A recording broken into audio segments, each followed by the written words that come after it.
Слична атмосфера, различни партии, различни локации, различни денови, масовна поддршка од собраните за своите лидери. Изминатите 2 дена центарот на Скопје ечеше од гласни овации за звездите на политичкото небо. Заев и Груевски си упатија директни пораки.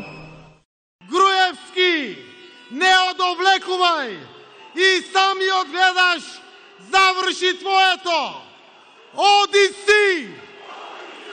Оди си! Нема повлекување. Нема потекнување. Нема предавање.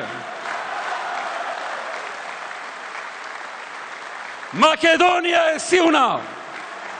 Иако во текст се напори за обновување на политичкиот диалог меѓу ВМРО, ДПМН и СДСМ во присуство на двете најголеми партии на албанците и на странските амбасадори, Груевски и Заев не штедеа критики кон своите политички соперници. Да се упајташиш со странски служби, да си дозволиш да станеш нивна марионета, тоа е многу срамно. Колку независен ќе биде тој премиер, кога знае како што него го користеле за вакво сценарио, можат и друг да најдат за истото сценарио против него и против нив. Тој нема да биде ништо друго, освен премиер, послушник и вазал. Што може сега една единица мерка за злостор, за лага, за подлост, за криминал, за тортура и диктатура, олицотворена во еден лик кој повеќе ни самиот не си го препознава својот одраз во огледалото. Наспроти, овие илјадници луѓе, граѓани, разбудени, освестени, исправени и одлучни за подобро утре. Универзитетскиот професор Љубомир Фрчковски во двата големи собири препознава програмска понуда, но и закана. Видовме една социјалдемократска програма која беше така за пригодата стегната, а овдека гледаме прилично закани, морам ти кажам.